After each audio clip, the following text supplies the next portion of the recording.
The video segment I used to introduce the topic of poverty is a segment from Bangladesh. The segment that I ask you to watch contains the word poverty or poor 11 times, and it contains the word woman or women 20 times. Put these two ideas together and you will see that this segment is going to focus significantly on poverty amongst women in the world. But there are many other statistics that you need to wrap your mind around as you consider global poverty as a problem. Nearly 1 billion people enter the 21st century unable to read a book or to sign their names. 51% of the world's wealthiest organizations are corporations. The wealthiest nation on earth has the widest gap between the rich and poor of any industrialized nation. The poorer the country, the more likely that its debt repayments are being taken from people who neither contracted the loans nor received any of the benefit from these loans.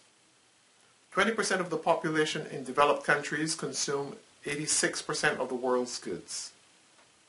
The top 20% of people living in the richest countries enjoy 82% of export trade and 70% of foreign direct investment.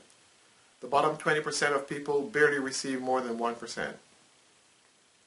An analysis of long-term trends shows the distance between the richest and poorest countries. In 1820, the distance between the richest and poorest countries was a 3-to-1 ratio. By 1992, it was a 72-to-1 ratio. 1.7 million children will die needlessly every year because the world governments failed to reduce poverty.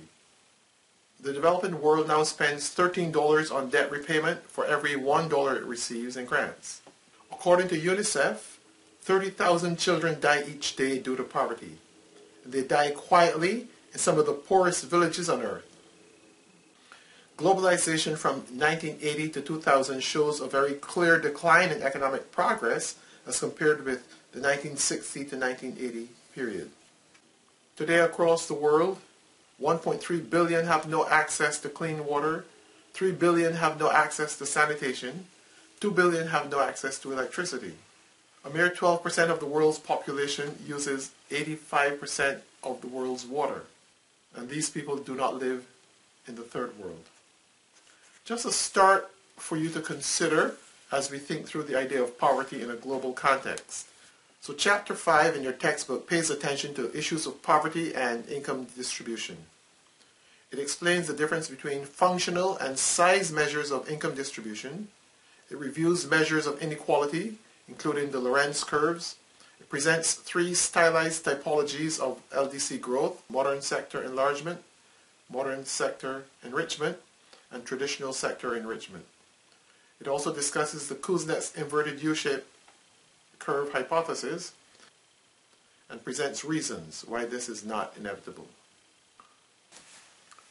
So who are the poor? A person is more likely to be poor if he or she is rural, agricultural, female or from a female-headed household, landless, from a large family, and from a low-income country. Economic growth by itself is not enough to eradicate poverty. We can have growth where the rich get richer and the poor get poorer because there's not enough of the trickling down effect.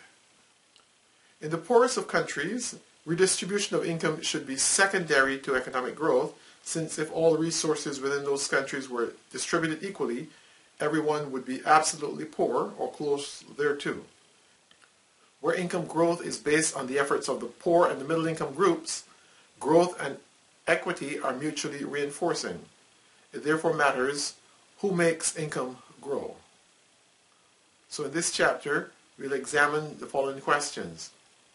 How is relative inequality in the third world related to the extent of absolute poverty? What are the economic characteristics of the poor? Who benefits from economic growth? Are growth and improved income distribution compatible or conflicting objectives? And what kinds of policies are required to reduce absolute poverty? Let us consider the concept of absolute poverty. Absolute poverty is the number of people living below a specified minimum level of income. In its attempt to estimate the magnitude of third world poverty, the World Bank established two global poverty lines in 1985, one extreme poverty and the other poverty. Extreme poverty was households earning less than $275 in purchasing power parity terms, and poverty was those earning below $370, which is $1 per day. Given this international benchmark, half of the people in sub-Saharan Africa and South Asia fell below this international poverty line. But simply counting those in poverty has limitations. The extent of their poverty, known as the poverty gap, takes into account how far from the poverty line the poor are. More specifically, it measures how much income would be needed to raise the poor to at least the poverty line. The poor in developing countries are disproportionately rural and agricultural, or urban and in petty services.